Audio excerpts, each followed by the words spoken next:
Hello team, welcome to another ATP Geopolitics video with myself, Jonathan M.S. Pierce. This is a Ukraine war update extra, giving you extra tidbits and nuggets to get your teeth into to give you a greater understanding of the war in Ukraine. And this extra is a data-driven one.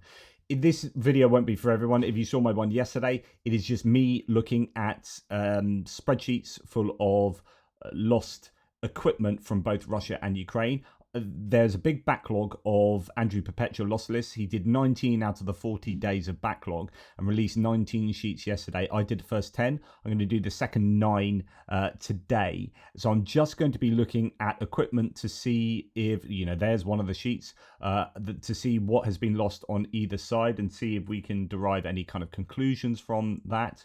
I am starting this off on what looks like the 11th of March going onwards. So this is going to be during the pulling out from Kursk. We've already seen a lot of Ukrainian losses that will be concerning the withdrawal from Kursk. So that's going to be painful for the Ukrainians, no doubt. So again, this won't be for everybody, and it will be slightly boring for many. But if you're sad and geeky like me, you'll be like, "Yay, I'm made up." In fact, there was someone was at Matt from New Zealand yesterday. It was like, "Thank you so much for doing this, Chibro." He was happy with that, and that makes me happy. So thank you, Matt. Right, we're going to start with the Ukrainian losses for that first day of these 9 in the middle of March. We are going to start, unfortunately, with an air defense. Damaged air defense piece, a Book M1. That's not cool. That's going to hurt a little bit, but at least it's only damage. RP3000, Plaston RP3000. I love doing this where I do this in live time with you because I don't have time to be super prepared, but also, it's just what I go through. You can see what these pieces of equipment are with me. There we go. So that's a small bit of equipment that's not going to be hugely valuable. It's not like a Borisovlesk that we saw this morning, supposedly $200 million worth of kit. That's not that, so that's okay.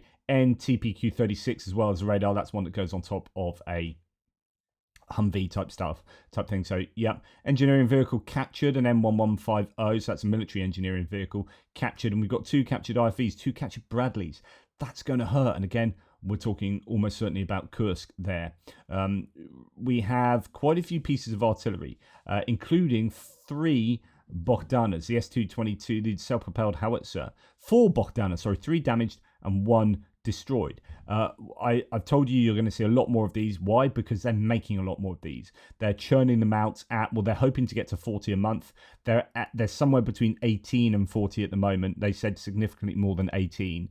So somewhere, I'm guessing, let's say, I don't know, 25 a month, maybe 30, maybe 1 a day. So they're producing 1 a day. This is going to be exactly what the Ukrainians are going to be needing and wanting, and you will start seeing their older Russian artillery pieces being replaced as they're continually getting these Bogdanas in bit by bit. And you will see, I imagine if this war went on for a couple of years, like everything there would be Bogdana pretty much. You'd have a lot. They're also producing L119 towed howitzers, I think, in Ukraine now under BAE systems, so on and so forth. You're going to see more indigenously produced equipment because that's sustainably provided, isn't it, on a month-by-month basis, rather than just here's a bunch that we gave you in 2023. Good luck with using them. There ain't going to be any more. Right, BM-21 Grad, multiple launch rocket system damage there. We've got Leopard 105 destroyed, and a few other tanks, including a T-90A. That makes me think it might have been a previously captured T-90. I don't know that the Ukrainians operated T-90s themselves. So I wonder if that's a captured T-90 that's then been damaged by the Ukrainians, by the Russians, operated by the Ukrainians. As mentioned, 2 captured Bradleys, ouch. But quite a lot of equipment here in the combat asset category. In fact, if we come out of here, combat assets go really, including the air defense up there, will go from kind of here, top of the artillery, all the way down to the bottom of the IMVs. And if you look at the Russians, actually quite a few for them as well. probably fairly similar numbers. Ukrainians just a few more. Ukrainians definitely have a few more. So, a day that's definitely more challenging for the Ukrainians here than the Russians. Luckily, for most of the losses here, if you look, they are damaged as opposed to destroyed. So that's a pretty good sign for the Ukrainians that hopefully many of those will be still operational or fixable. But in the APC, you've got almost 10 APCs, almost 10 MRAPs. And those are mainly Western provided pieces, a couple of BTR 80s, but otherwise you've got Strikers, VABs, a PBV 302. That's the Swedish provided one that went out of became obsolete they stopped using them in 2014, and they've given several hundreds of those. I mean, there were claims that they might have had up to 600 of them, but I think it's more like somewhere between 200 and 300 of those. I think have found their way or will be finding their way. I don't know whether they're still being refurbished, some of them, but will have found their way at some point to Ukraine. Sisu, that's a Finnish one, I think, with a couple of French VABs. We've got in the MRAP section, Kozak, Max Pro, Senator, Kirpi, all Western provided or indigenously made. And then we have quite a lot of civilian vehicles below, a few Humvees as well. So quite a lot of Ukrainian kit there. For the Russian kit, no air defense systems, so that's already, looking slightly better for the Russians than the Ukrainians. We've got some old howitzers and a couple of self-propelled ones. We've got interesting, I talked about this yesterday. So say we've got a dozen tanks here. 2, 4, 6 of them are track garden sheds. So 3, 4, 5, 6, 7, 8. So it looks like about 14 tanks, of which 6 of them, almost half of them are track garden sheds, not being used as tanks, but being used as glorified APCs. Also worth noting that a much larger proportion of the combat assets here are destroyed and abandoned, so irretrievably lost, as opposed to damage. We've got you've got 4 tanks damage and 5 tanks damage, but otherwise everything else, all the IFVs, AFVs, APCs, IMVs, and the rest of the tanks are all irretrievably lost. And a fair amount of kit. And then we go down to the ATVs like we saw yesterday. Russians operating a huge amount of ATVs compared to the Ukrainians, so they're losing a lot of these Desert Cross 1000-3. These are the Chinese provided golf buggies. Then we've got quads and only a single motorcycle in there today, and then a lot of civilian vehicles, and a lot of them being destroyed. If we go and look at the overall losses, it's the Ukraine is still, well, I don't know. No, actually, the Russians, it's probably about the same. It's probably about the same. Russians losing, I think, a few more. It gets a bit smaller. That means Russians losing a few more bits of kit than the Ukrainians, but that's going to be underwritten by all of those ATVs and a few more trucks and a few more civilian vehicles, mainly. Okay, so that's that first day. We're going to go to the second day now here and look at the losses there. It looks like the Ukrainians losing more than the Russians, but the Russians have, it looks like, an air defense piece at the top, but then I think so do the Ukrainians. So the Ukrainians here, on that next day, they have an OSA that has been destroyed. Let's have a look at the 9K33 M3 OSA, because I often talk about these 9K33 M3 OSA. That's what it looks like. So this is not the newest bit of kit, 1971 to present. And yeah, it is, what's its range? We have main operational range 500 kilometers. Wow. That's pretty incredible. So that's a long distance air defense, short range tactical surface to air missile, highly mobile, low altitude, short range tactical surface to air missile system. I wonder if that range then is for the, no, that's for the main armament. No, that could be the range for the vehicle, maximum speed. Yeah, so the vehicle can go to 500 kilometers. I would like to know what the range is for the missiles. Here we go. Yeah, really short range. So we're talking 2 to 9 kilometers, 1.5 to 10 kilometers. 10 to 12. Yeah, so this is pretty much a short range, just over short range piece of kit. but fairly old. That's been destroyed there. We've got another ANTPQ, this time a 48 radar, so on the top of the Humvee usually, that kind of thing. 3 engineering vehicles, so quite a few of those taken out. We have 2 bits of artillery captured, an M777 and an M119. Ouch. And then an AHS Crab being destroyed. That's the co-produced South Korean Polish self-propelled howitzer. And then a few other pieces there of artillery damaged. 3 tanks, including track guard and shed. A single infantry fighting vehicle, Bradley, damaged. And then quite a lot of APCs, MRAPs, and infantry mobility vehicles. Luckily, most of them damaged as opposed to destroyed. That's really good news. Only a single IMV destroyed, only a couple of MRAPs destroyed, and we have maybe half the APCs destroyed, and none of the IFVs or AFVs destroyed. So that's good news. A lot of strikers in there, Snatch Land Rover. Actually, an awful lot of strikers. We've got 2, 4, 6, 7 strikers. Pantera T6, Bushmasters, the Australian provided MRAP there. Senator MRAPs, Humvees. Starting to see a lot more Senator MRAPs. Senator comes in lots of different variants, and they also provide an MRAP version of that. I think when they first got Senators, they started trying to use them as MRAPs and figured that they weren't actually very good for that because they weren't designed as MRAPs, and then Rochelle went away and I think produced a mine-resistant version. And then we have a few trucks, a couple of ATVs, and then civilian vehicles. Remember, the ones in black at the bottom are civilian vehicles used by civilians that are added to the list. So those are ones maybe in Kherson that are being blown up by Russians. Then we look at the Russian list here, and it's about the same number of kit. Yeah. There's not a lot of change in the size of the text there, so I think pretty much 1 for 1. We've got a destroyed Book M1 that has been taken out by Gimlers there, by something like a HIMARS rocket. Quite a few boats here, 6 boats, 1 sunk, 3 destroyed, 2 damaged.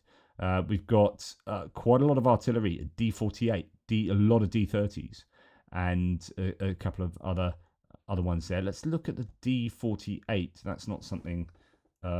was that a D48 or an M48? A D48. So D48 howitzer. If I can type. Oh, look, capitals. So 85mm anti-tank gun. So this is not even...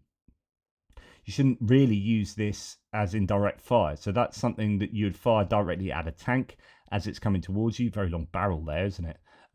What's its range? Effective firing range 1,200 meters. So I don't know how useful those are going to be. They're to fire at mechanized equipment as it trundles towards you. But other than that, it's going to be of limited usage. It's not going to give you any kind of decent indirect fire like a howitzer would. Okay, we have, look at this, tanks. So this is Russian tanks. We have, 9 tanks? 2, 4, 5, 6. 6 out of the 9 tanks are track guard and sheds. Wow. So that tells you how the tanks are being used, doesn't it? In the IFV, we've got 1 sunk. We've got a BTR drowned in a river, then hit by an FPV drone. Seen that a number of times, actually, to be fair. So we've got about 7 IFVs, about 7 APCs as well, of all the usual kind of varieties. Then quite a lot of ATVs again, quads, motorcycles, and golf buggies, and then your usual civilian vehicles, though not quite as many as we have seen there. Okay, moving on to day 3. Let's look at the comparison. It looks like the Russians have more, but in terms of combat asset losses, the Ukrainians probably have a little bit more than the Russians. So the Russians are having, if you add the trucks, the ATVs, and civilian vehicles together, I mean, an awful lot more. That's where they're doing a lot of the heavy lifting. But as I said yesterday, actually their combat assets are those vehicles. They use those to attack. And so therefore, making that distinction of combat assets can be a little bit problematic. From the Ukrainian point of view, a lot of this is surveillance and comms equipment that I'm not so bothered about. I don't think is so valuable. It's useful for people that are counting that. So actually, if you're looking at the two there, if you take off the kind of the pink ones, then actually Russia are losing an awful lot more than the Ukrainians. But the Ukrainians, they're losing quite a lot of comms equipment. We have no anti-aircraft warfare stuff. We've got a Bogdana and a Caesar destroyed. Ouch. So night vision FPV drone taking out a Caesar, that is going to hurt. That's a very valuable piece of self-propelled artillery from the French. I think, what was the difference in price? Bogdana is Bogdana not 2.4 million or something to make? Bogdana 2S22 cost, I'm sure it's like 2.4 million. Let's go and look at Copilot. I've done a typo there, so that's not going to help, is it? Is $2.5 million per unit. This makes it a relatively cost-effective option compared to other similar systems such as the French Caesar. So 2.5 million, it says there.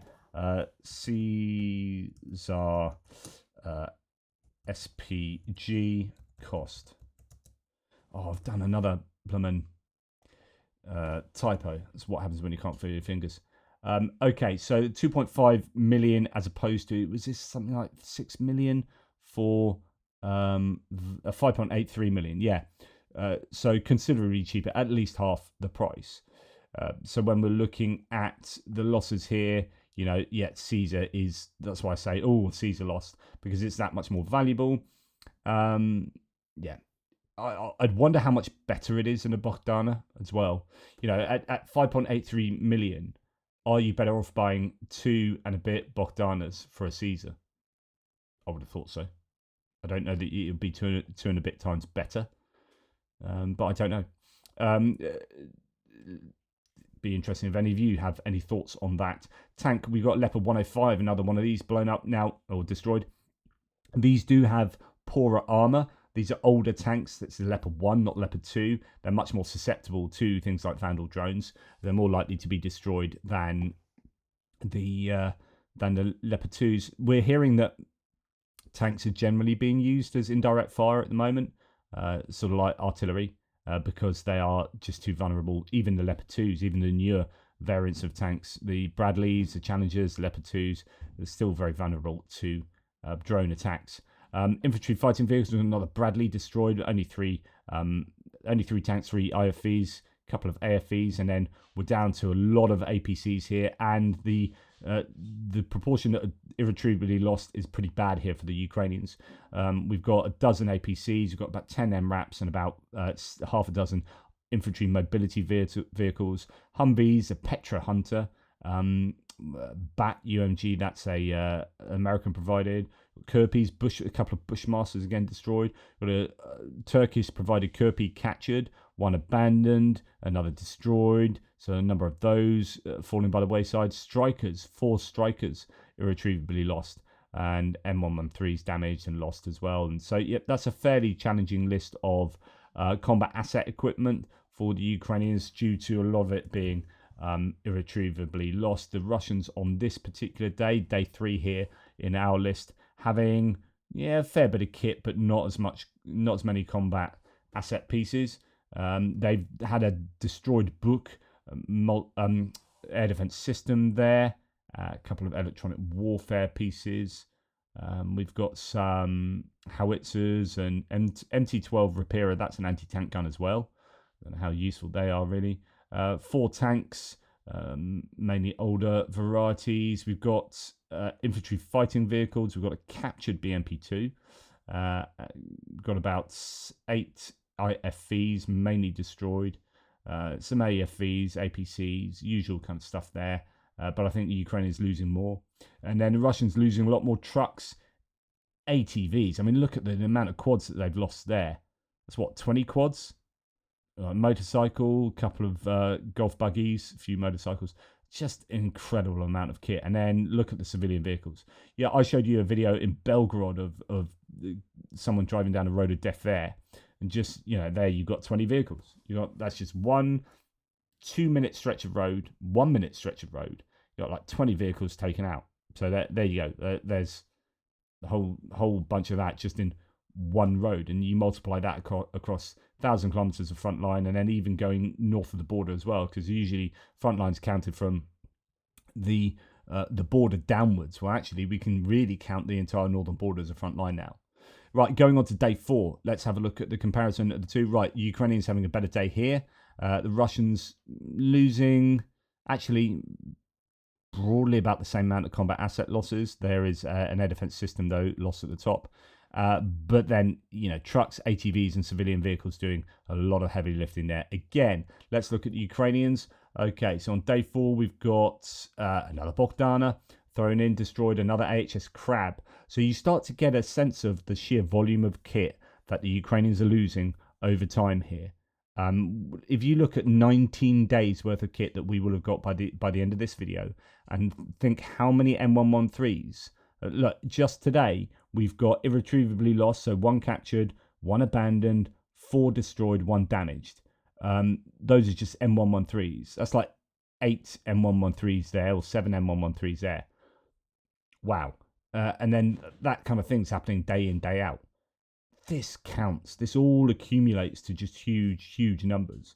We've got another captured vehicle, a BTR-4E, infantry fighting vehicle. We've got 4 MRAPs completely destroyed, Western provided ones. We've got 8 infantry mobility vehicles, 6 of them destroyed, mainly Humvees, Titan thrown in there as well. Just a lot of kit here that the Ukrainians are cycling through, and I'm hoping that this is mainly due to Kursk still, right? And not just something that we'll see every single day. There's certainly a lot of Ukrainian kit compared to what we have seen previously. Now we've got another Pantsir. We saw one lost yesterday, another Pantsir S1. These are good bits of kit for the Russian, the Pantsir S1. I want to see the cost. Around 15 million per unit. That's a decent bit of kit. Let's go and look at what the range is for these. 200 plus of these built from the 1990s onwards. I want to know what the range of the missiles is. Missiles, here we go. Oh, here we go. Down here. So operational range 18 kilometers, so moving just from some short range into medium range, short to medium, so not a huge range on these, but they are fairly decent bits of kit, I think, and they do a good job of taking down aerial threats, at least compared to I presume the older bits of kit. So anyway, we've got another Pantsir there. We have multiple launch rocket system with Grad damage. We've got a lot of old howitzers, D30s, and then we've got some M46s and D20s. All of these sort of 1950s era howitzers. They can still do a job, though, of course. They can still throw lead into the air. 139 people killed on that day. What do we have from the day before? 122. Day before, actually below 100 on that day. Oh no, 109. And then the first day we had, below 100 there, so 94. Just gives you a sense of how many people they're seeing. Pretty macabre, dying on a daily basis. So we've got 3 tanks only. We've got about 8 or so infantry fighting vehicles, almost all of them destroyed. And we have APCs, about half a dozen, 1 captured MTLB, and the rest of them irretrievably lost as well. So the proportions there are pretty bad for the Russians, but not losing too many, all things considered. And then a lot of ATVs again, whole host of motorcycles, Desert Cross 1000-3, those golf buggies, trucks and civilian vehicles, including a lot of party loafs there. Those are the Bukanka, the Scooby-Doo vans that have had their back cut off, kind of a flatbed almost, but with sides, sort of a truck version of the loaf, so you can have a party in the back. That's why he calls them party loaf. A lot of civilian vehicles lost there as well. Moving on to day 5, over halfway there, and we can compare the two loss lists there, and the Russians definitely taking heavier losses than the Ukrainians, although the combat asset losses are about the same. So again, it's the civilian vehicles and ATVs that are doing a lot of the the Russians using them a lot and losing them a lot. Now, at the top of the Ukrainian list, we have a captured M577 command and control vehicle and another destroyed one. Should we have a look at the M577? We keep seeing that M577. And yeah, okay, so it's pretty much looks like it's based on the M113. So actually, it's not too. I thought it was more modern than that. So actually, that's interesting to know. It's a command and control variant of the M113. It's not going to be a massive loss to have those being taken out, but still, yeah, still going to hurt. Okay, we have some engineering vehicles. Now, artillery here, we've got quite a few FH-70s. Well, two of them, a Bogdana again, and then some older stuff. The FH-70, I have shown you these before, just to remind you what an FH-70 is. Here, they are a NATO standard developed by the UK, but not provided all by the UK to Ukraine. I think if it has it down at the bottom here, no, it might not. Ukraine, 34 after 10 were transferred from Italy and 24 from Estonia. Yeah, they've got 34 of these apparently, but none of them came from the UK, even though they are a BA Systems gun, are they? Manufacturer, actually, V-Cell, Rheinmetall, Auto, it looks like licensed production there. Place of origin, UK, West Germany, and Italy, actually, so it looks like it's a co-production of a number of places. Yeah, Vickers, Rheinmetall.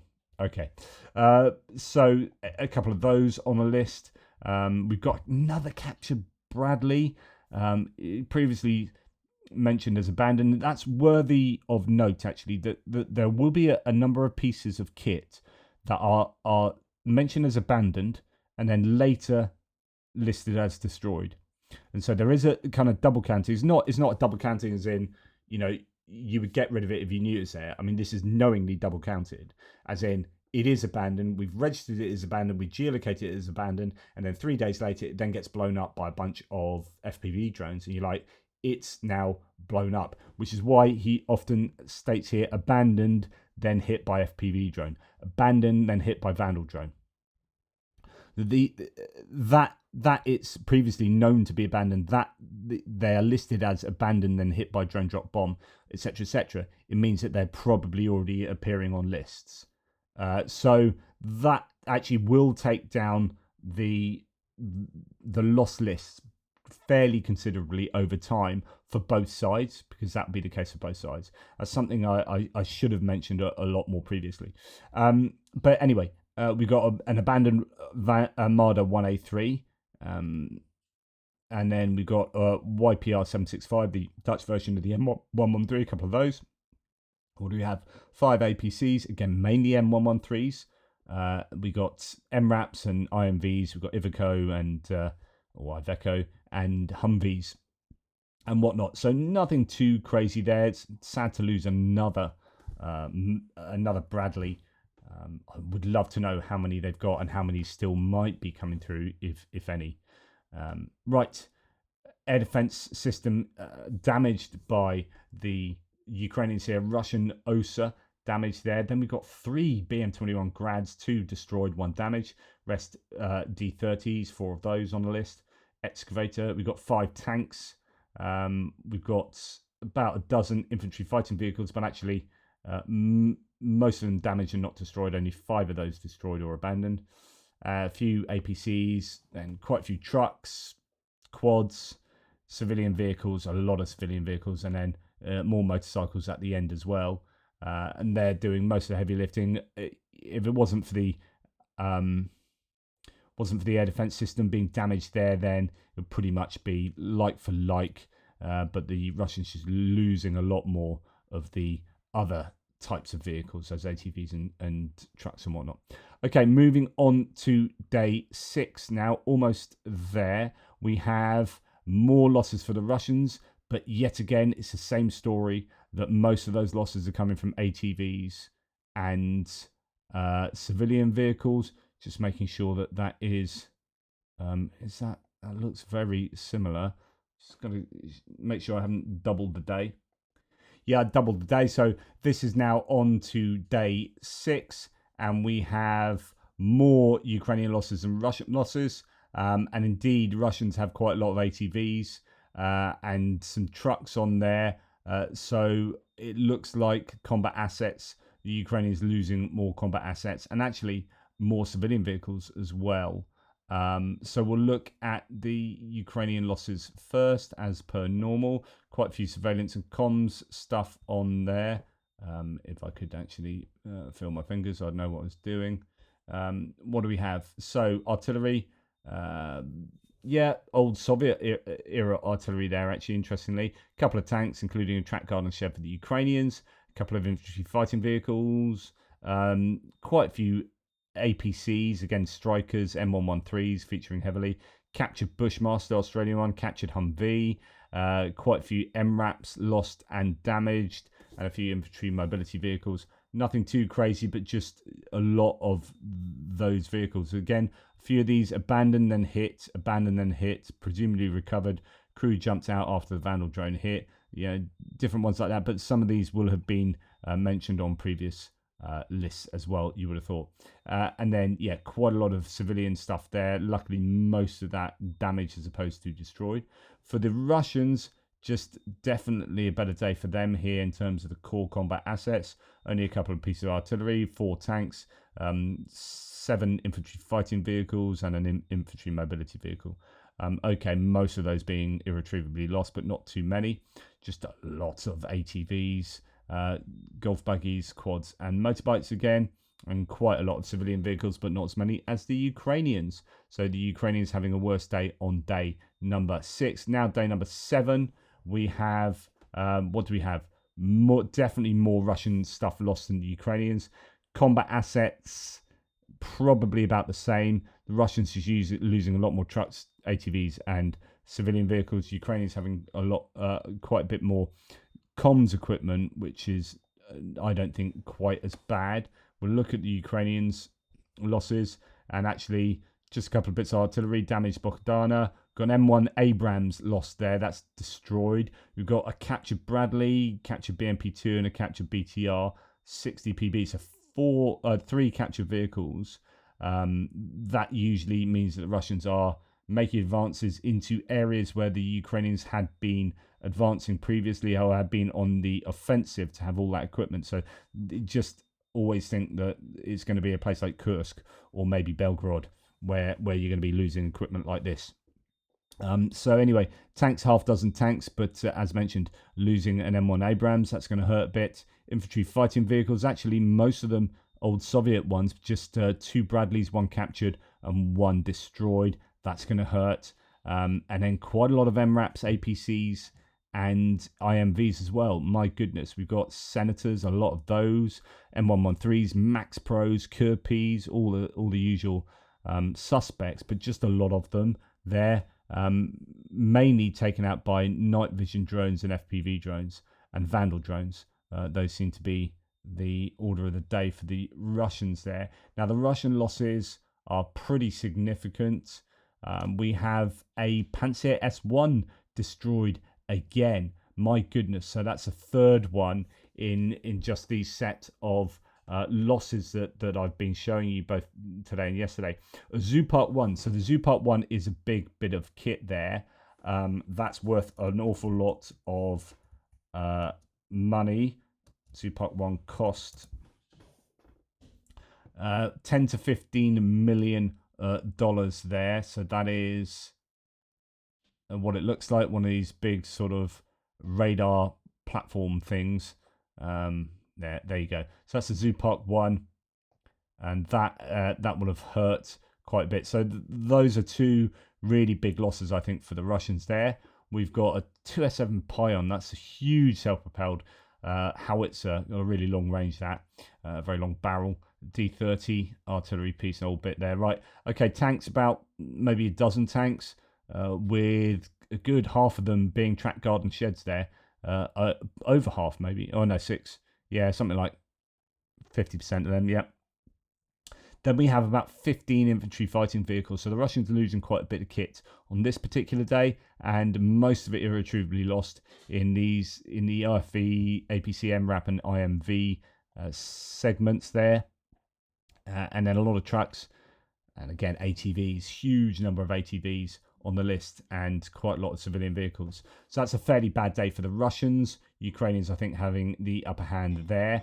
And then as we get towards the end, just 2 more days, and my goodness, that's a lot of kit from both sides.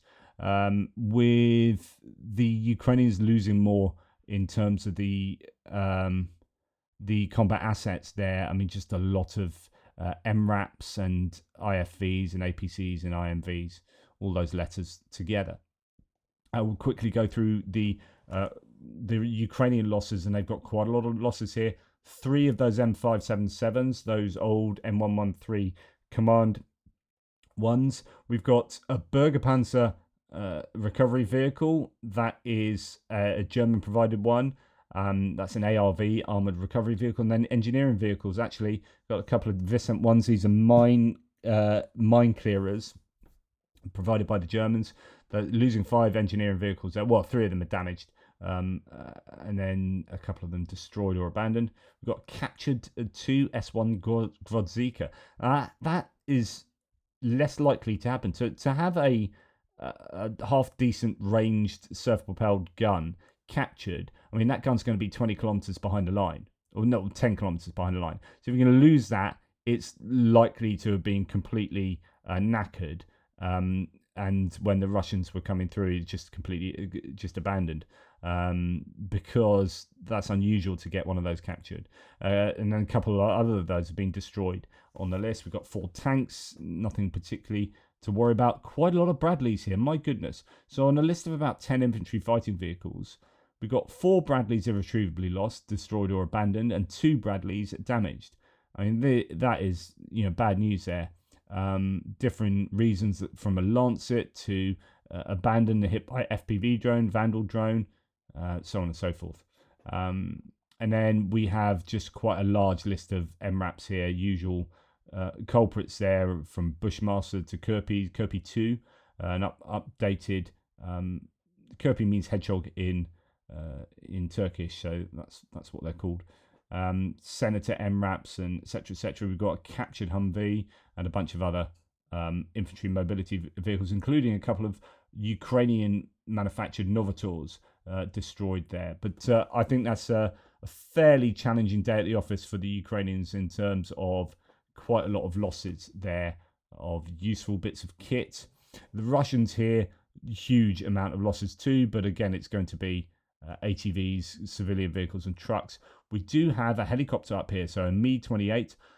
This is going back to March the 18th, so I can't remember when that was. Was that the one that crashed? Yeah, pilot skill. So it looks like that was the one that crashed inside Russia, I believe. Okay, artillery. Quite a lot of artillery here, so I'm assuming there was a bit of a... I don't know why that happened. There was a bit of a...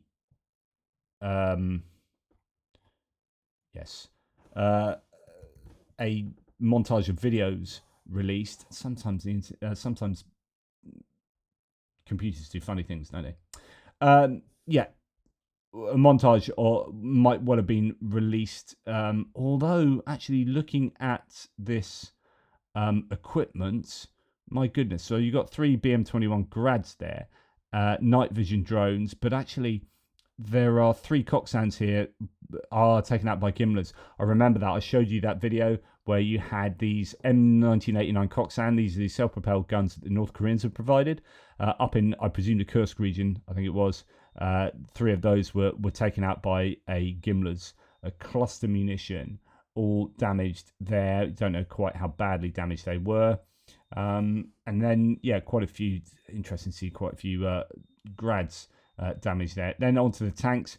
You've got a good dozen tanks here. 3 of them track guard and sheds. Most of them unknown varieties of tank, as they're probably quite fundamentally disassembled. Couple taken out by mines, rest FPV drones, and then we have a captured BTR, half dozen infantry fighting vehicles, usual culprits there, and my goodness, an awful lot of ATVs again.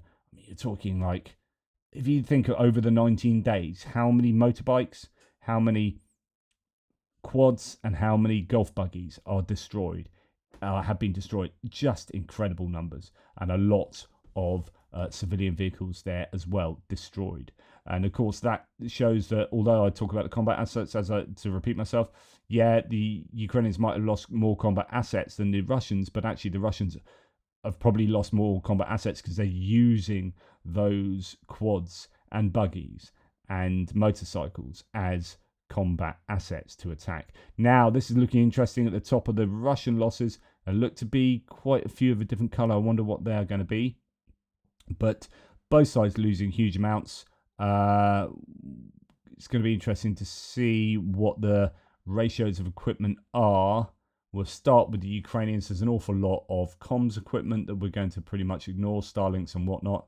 And then we come down to a recovery vehicle, Bergerpanzer. We've got a captured IMR2 engineering vehicle. There's quite a few captured here. We've got Striker, an M13 and 2 Max Pros captured. Think of the amount of captured vehicles we've seen over the last 19 days, way more than previously. So I think Kursk really hurt the Ukrainians at the end. That withdrawal really hurt them in terms of equipment losses. Artillery, we got 3 pieces of artillery, 3 tanks, nothing to write home about. Most of the IFVs are irretrievably lost, and there's a good dozen of them there, so that's going to hurt, including 2 destroyed Bradleys and a Marder 1A3 that's been abandoned. Then we have about half dozen APCs. We've got about 10 MRAPs and half dozen IMVs. Most of them irretrievably lost, and that's going to hurt quite a bit. A lot of Humvees. We've got Bushmaster, a lot of Max Pros. They've been given quite a lot of Max Pros over time. I think right throughout the periods when the Americans were giving a lot of equipment to the Ukrainians, a lot of Humvees and Max Pros went. I don't think I've ever shown you a Max Pro. Let's do that. Show you what they're like. These are the International Max Pro. That's what they look like. Fairly, not to say basic, but I mean they're fairly recent Max Pros. But yeah, quite a lot of them have been built. I would have thought, yeah, number built 9,000. So there's a few of these hanging around, and that's why they have been given to Ukraine. It looks like there might be a sort of replacement for the M113 tracked APC there. But anyway, that's the Max Pro. And then quite a lot of trucks for the Ukrainians. Don't usually see that many trucks. And a lot of civilian vehicles on the list there today for the Ukrainians. So the final day for the Russians. And then we're caught up with the 19 that Andrew Perpetua's has brought out in his backlog. Now, we have the Fyodor Uryupin taken out by a night vision drone there. Fyodor Uryupin. I don't know about that. I wonder if this is one of the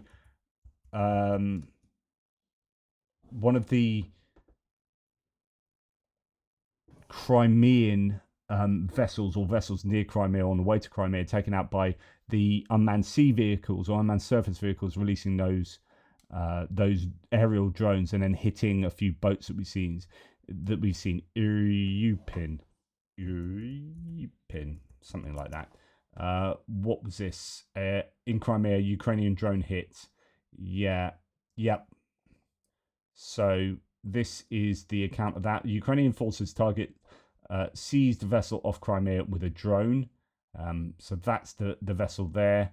It was illegally acquired in 24. Basically, the Russians nicked that kind of tug. That was hit with a drone. One presumes, as I said, firing off a USV. Indeed, we've got helicopter Mi-8. Then we've got, so this is what's happened. All of these are from those. Remember I showed you this actually, the montage of the drones being fired off the USVs, off those sea babies, and hitting stuff within sort of 10 to 15 kilometers of the coast. You got 3 Panzer S1s, one of them destroyed, 2 of them damaged. We've got Strela 10 air defense system damaged. We've got damaged S300 transporter to launcher, and that Mi-8 as well. So that was definitely that instance. And then I think along with this, all these radars here, this is a very bad day for the Russians. Very bad indeed. And it's largely down to that montage of of strikes from the USVs. Castor 2E2, I talked about them yesterday. They're really expensive. The Niobium SV, I mean, these are, my goodness, and the Podlets, these are all Nebo. So the Nebo are those huge arrays. All of these are really expensive pieces of kit. And that is,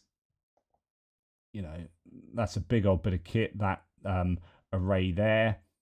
That's not going to be cheap. Neba M radar cost. And let's see what Copilot has to say about that. It's not going to be cheap, I'm pretty sure. Yeah. System, yeah, it doesn't have a cost for them, but these are going to be pretty expensive. Although it's not done cost. How much does it cost? 75 million. Reported to cost at 75 million. So this is an expensive bit of kit. But look at that. All of these are worth that kind of region. Those Castors, those Niobiums. I mean, that list, this is such a bad day at the office for the Russians. Now, okay, that would have happened over a period of time and they're all being listed on a particular day. Nonetheless, you get the point. This is a really, almost counteracts everything from the last 19 days. This level of destruction. Now, what we don't know is what's the level of damage. Are these things operational? Are they fixable? But this is a great way to end it because we feel a bit positive about the Ukrainians, because all of this kit is like, count up the value of S300 radars and these Castor 2E2s. I told you yesterday, the Castor 2E2 was worth a lot. 2E2 cost, let's have a look, 60 million. Wow. And it's not so much like the money, but it's also the ability to replace them, as in to build them. So if the Russians aren't building these anymore, then they cost a gazillion dollars. It doesn't really matter. They can't replace them. So it's both the money, but really the replaceability of them. A couple of boats sunk there. A Project C4236 damage. So this is, again, I think possibly a lot. Oh no, some of these are drone drop bombs, so they're not the ones flying off the Sea Babies. But yeah, this is a good day at the office, definitely. We've got BM-21 multiple launch rocket system destroyed. We've got a BM-27 Uragan multiple launch rocket system damaged. A few other bits of kit there, quite a bit of artillery on the list. Got about 10 tanks, most of them track guard and sheds. So that's interesting. And then a lot of infantry fighting vehicles and AFVs and APCs, almost all of them destroyed. Really good proportions there from the Ukrainians. So really great day to end on, with quite a few trucks, ATVs and civilian vehicles to boot as well. Goodness me. So that is the best day of the lot to end with. But overall, you can't deny that Ukrainians have lost a lot of equipment. A lot of those kind of APCs, IMVs, AFVs, that kind of MRAPs, that kind of category of equipment particularly, really heavy losses. And they used a lot of that equipment up in Kursk, and they've lost a lot in the retreat therefrom. So, and it won't just be from the retreat. There probably would have been a lot of vehicles that were destroyed by Russian drones that you only found about when they've retreated, and then the Russians have taken pictures of it. But it won't have come necessarily from the retreat. So it'll be a mixture of the retreat and the attack in itself. That's enough from me. Take care, guys. Hopefully that was of use. If any of you stuck by, 48 minutes of me doing that, then well done. Give yourself a pat on the back and a crumpet. Have yourself a crumpet and a cup of tea. Take care. Speak soon.